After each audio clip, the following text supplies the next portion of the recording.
And good evening, everyone. Welcome to the Ghost of Bacon podcast. I'm your host, Jake Roberts, and looking at our chat.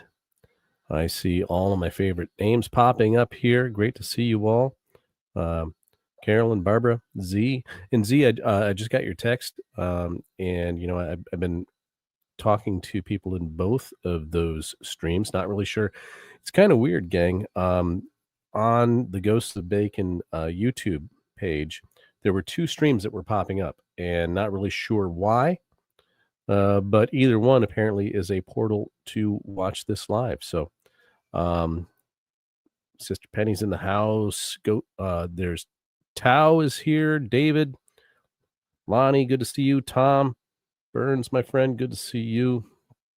Barbara, I think I already shouted out to you. Mad Sally, I love that name. Ray. So tonight I wanted to talk about originally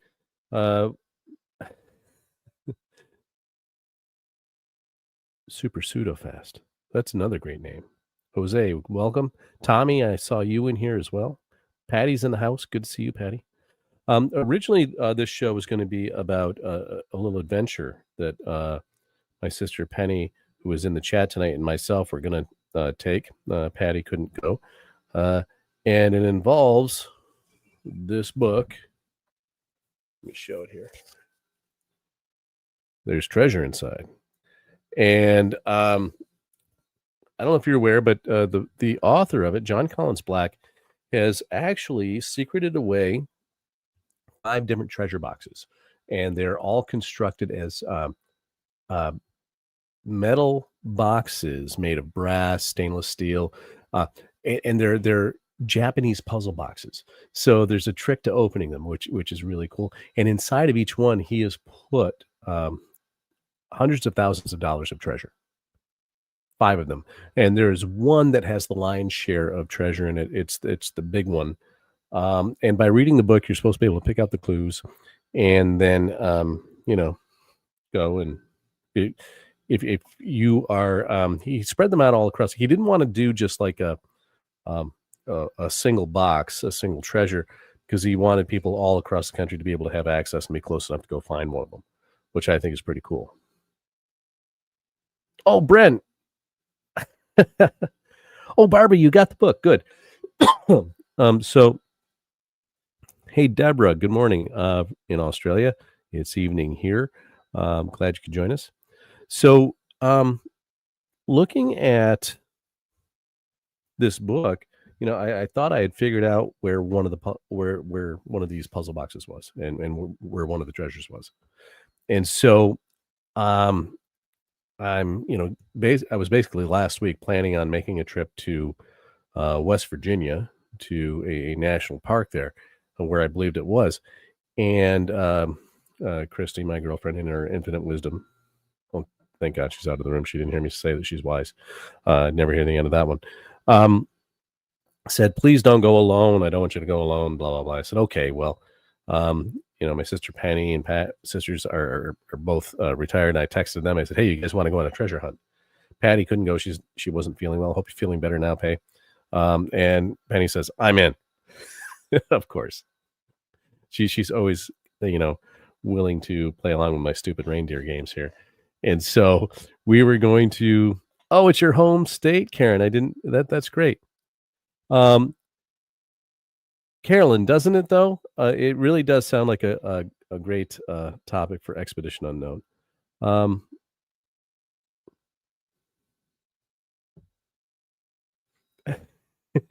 No, it wasn't, David, but that would be a genius way to hide something, wouldn't it? And so Penny and I were going to go on an adventure, and as I was reviewing it, I was reviewing all my material, and I started doing some background research. And well, I mean, I already done some, but I went to the his website, and one of the clues that I was using, and all of you know why I would be doing this because of what I do in this show. I always see mistakes as being clues, particularly when it comes to things of this nature, puzzles and so on, and ciphers. And so, I had, actually made an entire list of all of the typos in the book, and I listed them in the back cover. Um, and one of the things that, you know, I found, I'm like, well, a lot of the clues are indicating this one location. And so I kind of did a little deep dive on it. And when I did, this one place keeps coming up. I'm like, I'm pretty sure this is where it is. And there's a picture that goes along with it. I'm like, well, this could be the waterfall there. And so, and the more digging I did, I go to his website, and in the frequently asked questions section, someone had asked the question about typos and misspellings. And he said, well, I didn't do any of those on purpose. And here's the caveat all of a sudden. And this is where I kind of hit the brakes on everything. I discovered I'd been following um, a bunch of false clues, and I was like, oh, geez, this is not good for Penny and I would have a great time, checking out this national park for sure. We always have fun together, but um, don't worry, Tao, I'm not mentioning any locations because that one is completely wrong. So it's fine saying that particular one. But at the end of the day, the more I dug into this, the more I realized it's going to be more difficult to find any of these treasures than I had anticipated. Because here I'm thinking, I'm doing this Oak Island research. I'm doing my own research, and my friend Bill Smith and I are my uh, brother from another mother. He and I have been like comparing notes and actually tracking down the pirate Peter Easton to just go find evidence that he had been in some of the locations that we know about. And so we thought, I thought that oh geez, solving puzzles in a book is going to be pretty easy for me. And that was what was the name of that little book that oh, The Secret, I think it was. And it's been a treasure hunt that's been going on since the 80s. He did a similar thing, and he left these little jars, I guess you would say, these um, around different areas to get people to look for them. And so, but this one, it actually has a big cash prize, so it really caught my interest. I want to go find treasure. And so the more I looked into this, the more I realized I'm like, this is going to be harder than I thought. And the reason being is that one of the critics of the book brought up some very, very good points, and his name escapes me at the moment. But um, when someone creates a puzzle or a game like this, it has to go through a vetting process, right? And this is what really struck me when I was reading the frequently asked questions on the Jon Collins website. I'm going to go ahead and put it up here. I'll just show you.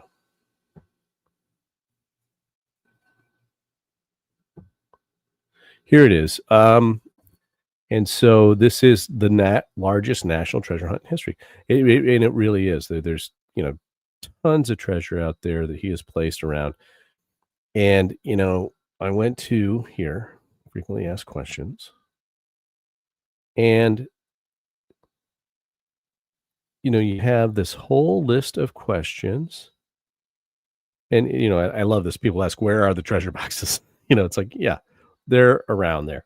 Um, they're around. Um, he said, recently some have inquired if one of my boxes I call the Forest Fen. If you're not familiar with Forest Fen, we'll talk about that in a second too, is hidden in Yellowstone National Park. The treasure box is not hidden in Yellowstone. This treasure is somewhere in New Mexico, Colorado, Wyoming, or Montana. Thanks for narrowing it down, John. And none of them have been found. And my book copy has typos. Are these clues? And this was his long answer. And he actually states, he actually goes through and talks about some of the mistakes that were there. But he also says, in short, I'm going to just highlight this right here. I did not misspell any words, abbreviations, or proper nouns in my book intentionally, nor did I state any incorrect dates or ages on purpose. So there it is. It's like a lot of the clues that I was, zeroing in on were fake clues. So that's a no go. So unfortunately, I had to, text Penny and say, "Hey, sorry, sorry, Pen, our trip's off for now, but we to be continued," as she said. Um, and Z is saying the Wyoming one was found, although he hasn't formally announced that. That's good to know, Z. Um, the Forest Fen treasure was something completely different. And this was a different guy who placed one treasure in the Rockies. So I'm waiting to see more on that, Z. And here's the cool thing. Tao's asking, is it gold, silver, precious stones, or money coins? It's all of the above. One of the boxes even has like uh, very, very rare, uh, perfect mint condition Pokemon card. Uh, there's a physical Bitcoin with five of Bitcoin codes on it, worth a lot of money, whatever Bitcoin's worth right now. So things like that. He tried to appeal to the imaginations of the interests of everyone. For me personally, I would find any of them to be fascinating, just because I really want that physical Japanese puzzle box. I think that's cool. So yeah, the big thing here is that I learned doing a deep dive on this is that um, when I read his answer to "Are the typos clues?" and he said that he had very few people actually review the manuscript because he didn't want the information out there a lot. That raised a red flag to me. And because with something like this, when you create a game, and this is a part of my when I went to college for my master's degree. When you're creating a system in a game, for example, you have to have other people vet it, test it out, see if it's understandable, see if it's solvable, those kinds of things. And that hasn't been done with any of these in this book, as far as I know. He basically said, "No, I kept it secret." I went to an interview of his. Let's see. I'm going to go to that page next. Let's go. Let's do that. Let me show you that on this. And where is it here? So this is just an image of there's a gold medal from the 1996 Atlanta Olympics, stuff like that. It's just really, really cool stuff that he has collected.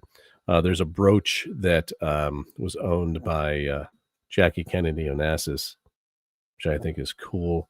They're trying to look for, there was a couple of different places where he had done interviews too. And one of them was a place called History for Weirdos, which immediately got my attention because why not? I'm a weirdo.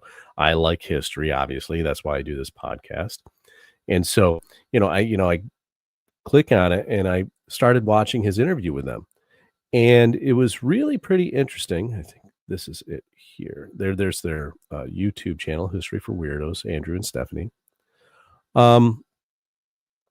So, I go there and watch his interview, and he says, "Oh no," he says, "I kept it secret. My wife and I, we love doing escape rooms and puzzles and things like that." He said, so this was a natural thing for him to do. But the problem is that he didn't have anyone checking him.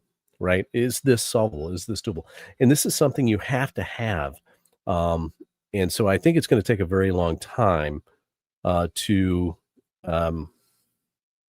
solve this. So, and the other thing too is, you really have to understand who this guy is, I think, as a person and what his interests are before you really kind of get into this, because, coming at things the way I do, using logic and facts and looking at the clues and piecing things together logically might not work.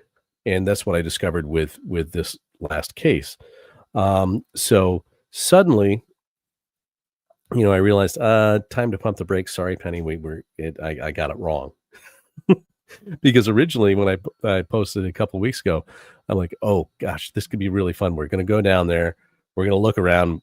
Maybe we'll find it, and that would be an amazing podcast, but maybe we won't, but I'll still come back, and Penny and I'll have a great story to tell here on the show. That was my plan. Sorry, Pen. And, but yeah, the more I looked into it, the more I realized, okay, so this is not going to play by the rules that I'm familiar with. So, and then I looked into it more, and there's actually a guy who has a podcast who talked about this very same topic, that he didn't go through the, standard operating procedure of creating a game and puzzles. So therefore it's going to be really tough to solve, because, things that seem obvious to him won't seem obvious to the rest of us. And that's exactly it, David. This is exactly what I'm saying. You encapsulate it perfectly. The person's personality will create the prism of seeing what he is thinking. 100%. And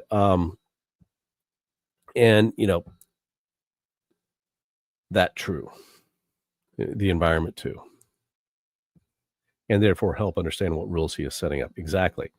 So, that's what, I started going into. Z, the Quarter Hoarder interview with him was excellent, and the interview has an update at the beginning. Very cool. I haven't seen that interview yet, but I'm going to check it out. Thanks, Z. So yeah, this is something I've just been kind of like, when I read for pleasure, that's the kind of weird stuff I kind of get into. And so that's what I've been looking at while I'm working on my next book, which I think I'm going to give a preview of here in a couple of weeks, maybe 4, around after Thanksgiving. But anyway, the other thing too is, History for Weirdos. I watched a couple of their podcasts, and this one actually caught my interest. Let me put it up here. Boop. And The Mystery of Oak Island. And welcome back, weirdos, to another historical mysteries episode. Let's go, baby. We do. So, you kind of get a taste of this couple, and they're super cute, young 30-somethings, and as I watched them kind of do this podcast, I watched a couple of their episodes, and I want to say that it's something that it's a concept for a podcast that I absolutely love. I love the title, also. The other thing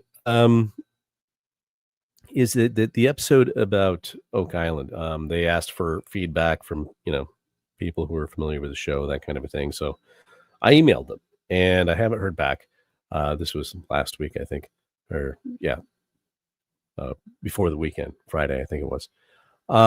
Just to answer a couple of the questions that they brought up during their podcast that I happened to have the answers to, and I told them.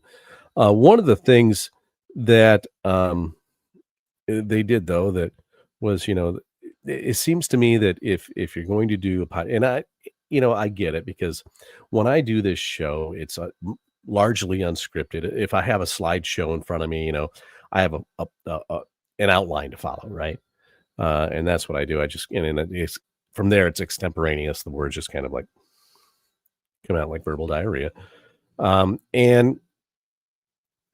But I do try to do my due diligence. If there's, a French pronunciation and I murder it, which I usually do, or a Latin pronunciation, I just do the best I can. But when it comes to like people's names and things like that, I make sure that, I do my due diligence and try to get it right. And when they said that Rick and Marty when they were giving that they were the current owners of the island and in charge of the current, and they said their name was Legina, which was an unfortunate name because obviously they were referencing that they believed it rhymed with vagina. I was like, really? That kind of, struck a nerve with me because, I mean, you're making fun of people I like. And so there were certain aspects of it that kind of rubbed me the wrong way. And so I emailed them and I thought cordially, kind of set them straight. But at the end of the day, um, I like the concept and I like what you guys are doing over there, but let's try to get it right when it comes to those kinds of things. Haven't you done the same with Bacon? David is asking, learning who he is to understand what he is up to. 100%, David. Yeah. And with him, it's easy for me because, he follows the rules of logic, right? He tells you right up front, that he prefers inductive reasoning, and knowing what inductive reasoning is, you use that as the structure, right, to follow his clues. And one clue leads to the next, leads to the next, leads to the next. In my next book, I think you're going to see really great examples of that. I'm super excited about it.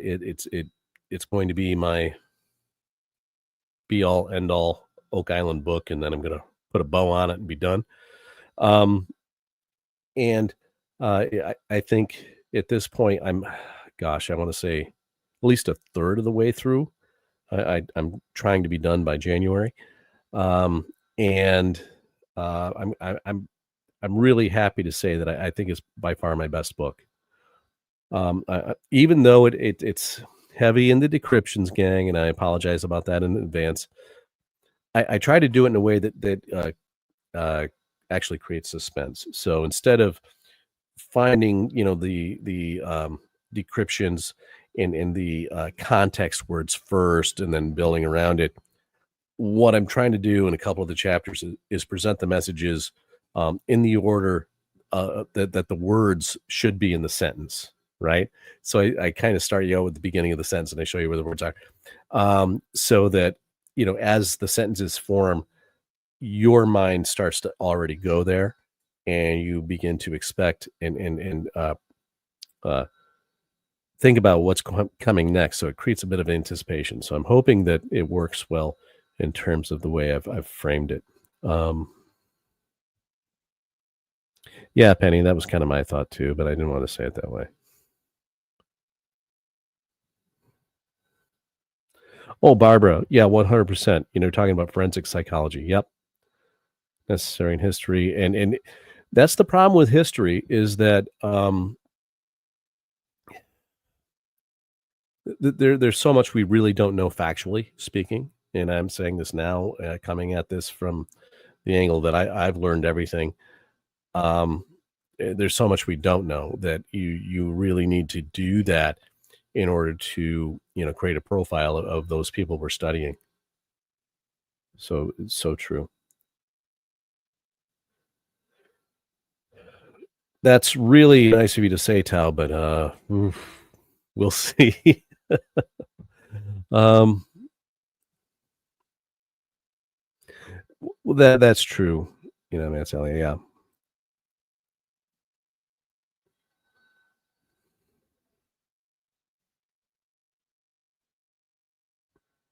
Let's see, Betty girl. Are you talking about my screen?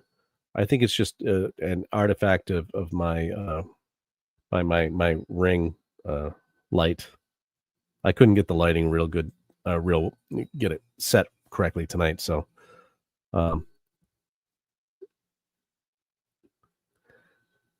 oh, thanks, Adam. Adam Thomas in the house. You're going to be one of the first people who sees it, obviously.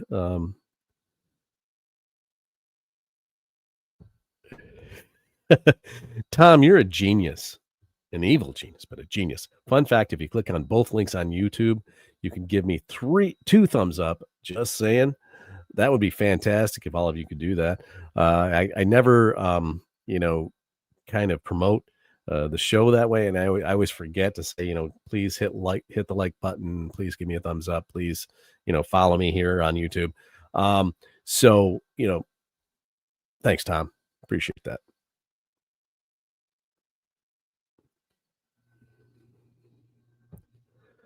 Well, Rocky, you know what? I'm hoping you're talking about me, my friend.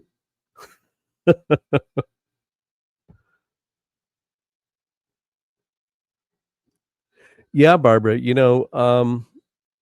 that's just it. No matter how you come to, these studies, what happens is uh, you learn very quickly. The more you learn about a very specific area, even like astrology, um, you quickly learn how much of this stuff is interrelated, right? And so, in order to learn more about your niche area, you suddenly find yourself learning more and more about the areas that inform it and are surrounding it. And next thing you know, and this is how Sir Francis Bacon has kind of like sucked a lot of us into, this world of the Rosy Cross, which is, he lures us in with these ciphers, and next thing I'm looking at astronomy, I'm looking at artwork, I'm reading, classical literature, which that's my background actually, so it doesn't matter. But what I'm saying is that once you gain an interest, take an interest, and this is something I always try to get my students to do as a teacher, become interested in something, anything. As soon as you gain an interest in something, next thing you know, you're going to look and you really focus on it and really dig down into it. You're going to discover that there are so many other areas that are related to it, that in order to really learn more about your focus area, you have to learn all this other stuff too. So in that way, it's just really, really, inspiring. It's a lot of fun.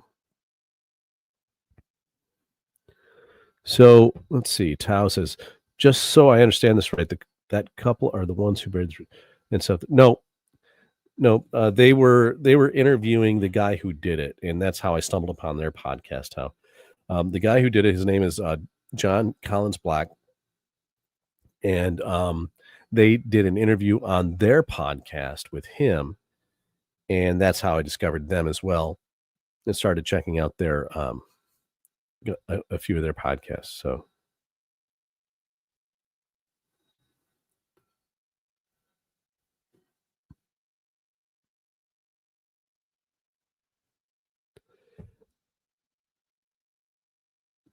And Z is pointing out, Adam and I have discovered separately that Bacon switch back and forth with words in other languages. Z, he does that all the time in the ciphertext. I discovered that in my first book, and I highlighted it in my second. You have to be on top of, and here's the problem. It's kind of like a double-edged sword for me, because I considered it to be a benefit to not know a lot of French or Latin or any Hebrew. And so when constructions would appear within the transposition cipher tables, for example, that I was decrypting from Francis Bacon, and I came across a construction, I'm like, that reminds me of a word, the root word of such and such, and it was Latin. And I would look it up, and sure enough, it was a Latin word that meant, something very specific to the context of the message. So my ignorance of those languages actually acted as corroboration, because I wasn't cherry picking the evidence of these words. Instead, I was actually just seeing what's there, and the meaning comes out.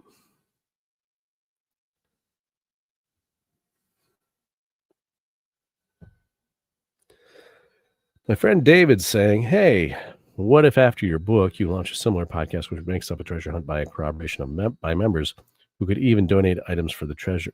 That could be a lot of fun, David. That could be a lot of fun, actually.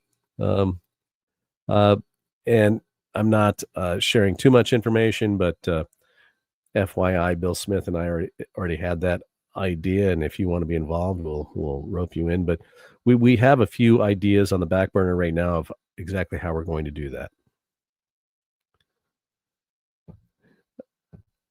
Thank you, Tao. I appreciate it. The more likes I get, the better it is.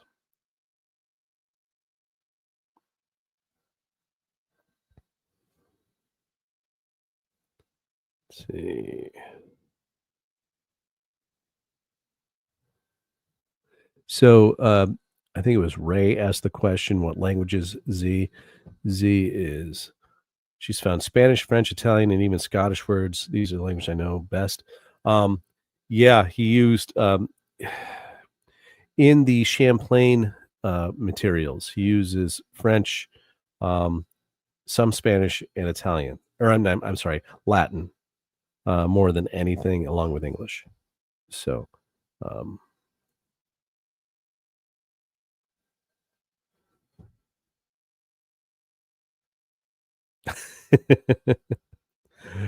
oi, indeed, my friend. Oi, indeed. That island keeps sucking me back in. Oh, there's my friend Jeff Freeman in the house. Good to see you, buddy.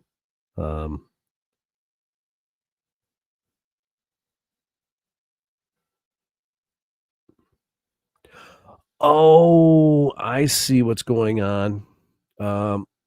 Yep, Matty Girl. Thought it might have been a filter.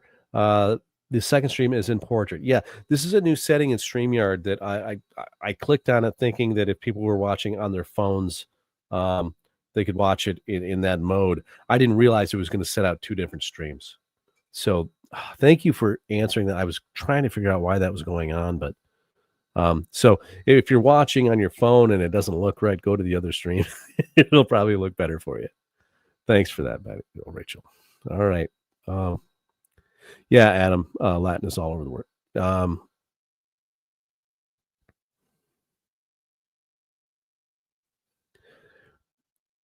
And that's just it, Tao. It's like I used to use a Latin translator and Greek translator from Notre Dame College. It was a little clunky the way the interface was set up, but it was really, really accurate. I wish I could say the same for Google Translate, but it's, what's there.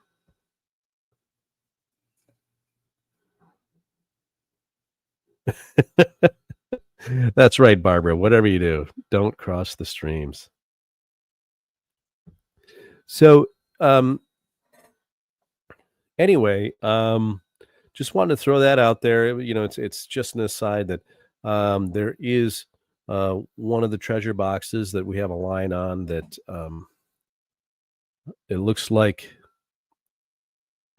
Jeff's got a whole lot of bacon going on over there. He's got it on his phone. He's got it on his TV. You are a glutton for punishment, my friend. Yeah, Z. I do the same. We use several translators. I use several translators for Latin and all of the others because because each of them usually has just like a little different, I guess I would say, bias or a part of their algorithm that makes the decryptions be a little bit different. So, definitely spread the wealth when it comes to these online translators for sure. But anyway, there is one of the treasure boxes that maybe this spring, Mr. Edwards, who is not in the house this evening, I imagine he's watching football. John and I are going to go take a look down near where he lives. I have a line on where one of them might be.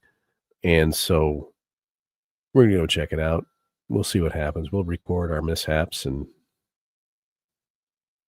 we'll fill you all in on what we didn't find. All right. We're coming up on 7:37 this evening. And someone had messaged me here on my phone about my book.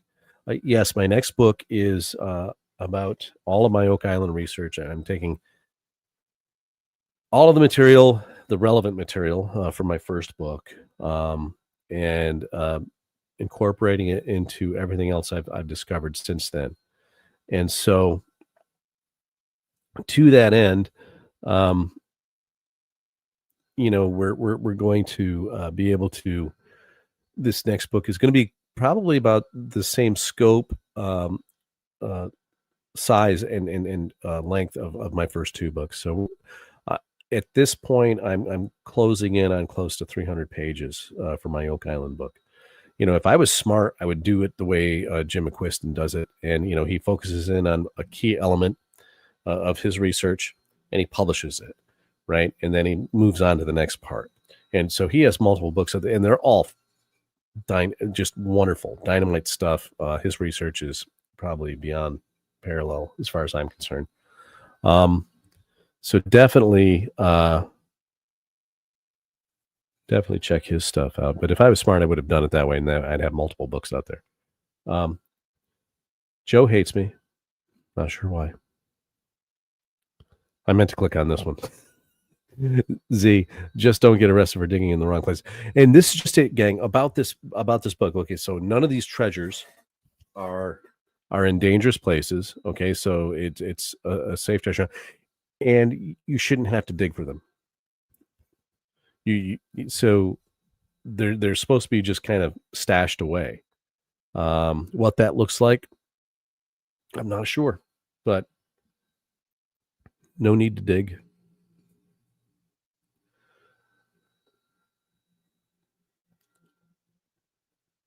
Oh yeah.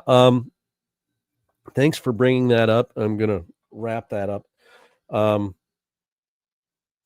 The last live stream I did, I had John Edwards being co-pilot, and we had Mitchell Adler on.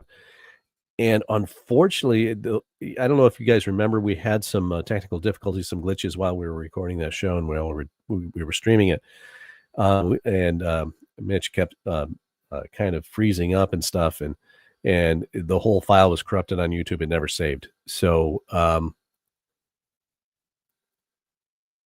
we're unable to do that, but we will get him back in a better form, and we'll see what happens. Right, Ray. Oh, thanks, man, Sally. Yeah, the next one is going to be probably I'm being very conscientious about how I'm writing this next one for readability purposes, because our Oak Island folks are the mass audience, and they don't get into the heady stuff that people don't mind watching on this podcast. So I'm trying to keep it in a way that's going to appeal to people, and not bog them down in all of the math and all of the stuff.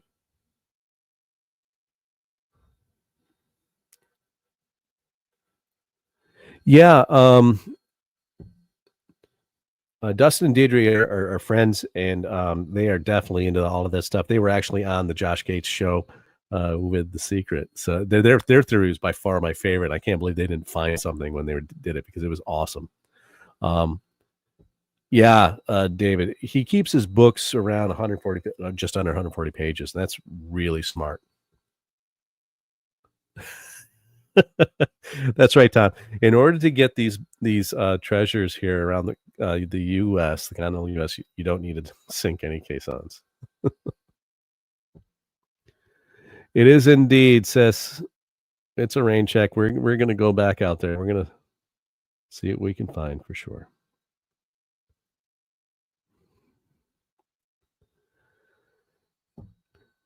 Barbara wants to know when the collaborative book is coming out. We don't have a date on that, Barbara. We've only, at this point,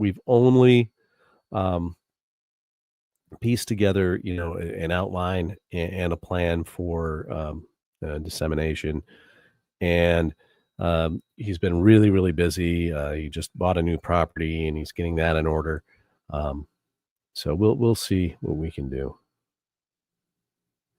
And Z's yelling at me, please include an index. Z, I'm doing my best. I'm trying to index as I go. And the thing is that it's not easy, but yeah, I plan on having an index in this one for sure. For no other reason than what you said the last time.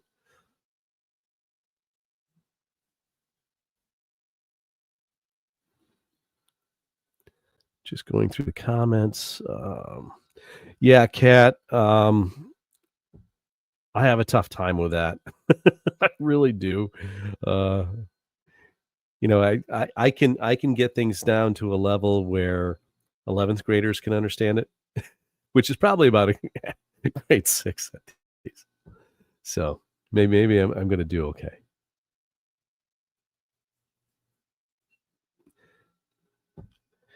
Originally, David, that was going to be the model. But what I realized was that the readability of it is just it looks like a series of bare assertions, and in telling the story of it in the way that I think I parsed out, I think we're going to be okay.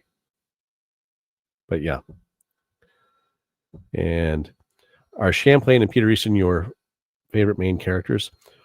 100%, Ray. 100%. They are featured prominently throughout the entire thing. Adam, you can count on it.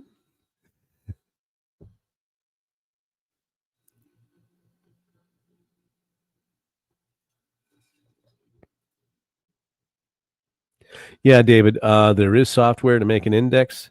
And as Tom says, yeah, that is the way I've been doing it, Tom. So, oh, there he is. John Edwards in the house. Definitely breaking it down. Yeah. And gang, the way it's working in this book is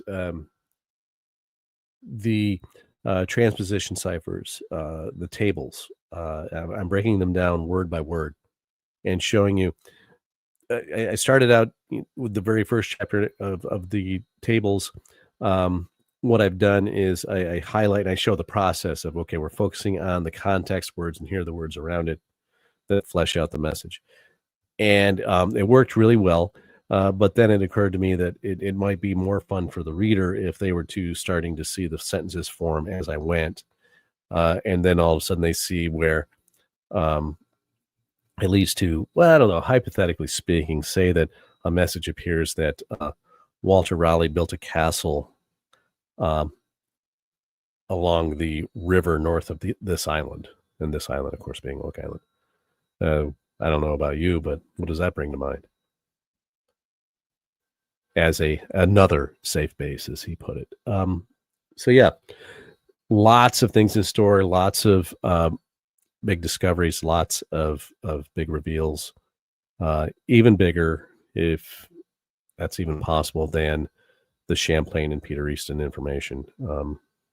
It's going to be something. Originally, I didn't think I was going to be going ahead and publishing all of this information. I was going to hold some of it back, but it's all going in, all of it. So, all right, gang. Listen, I just wanted to kind of throw out there, where we're at this point in the year. Kind of a little bit of a lull in the season. Couldn't get out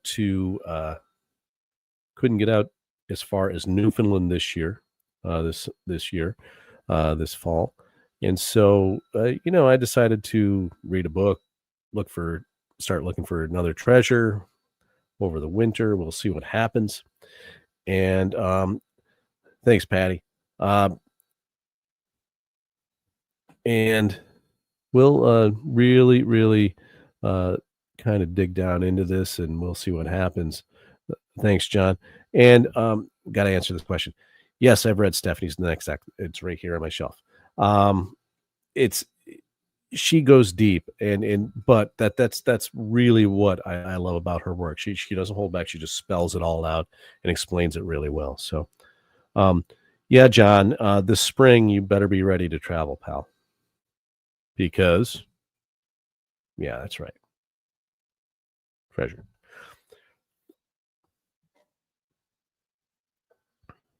So, all right, guys. To that end, we've gone a good 45 minutes here, 46, and I'm going to call it quits this evening. But we'll do it again in a couple of weeks. And this time, I hope I have a special guest with us. Yes, and thanks, Patty. Yes, everyone have a great Thanksgiving here in the States. Enjoy your time up there north as well, my friends. And like I said, until next time, gang, we'll be doing this again and in a couple of weeks, and I'll give you more updates. But till next time, take care of everyone. Have a great holiday next week. Eat lots, and don't worry about like fitness or any of those kinds of things. Just eat. Have a great night, people. See you in a couple of weeks. Take care.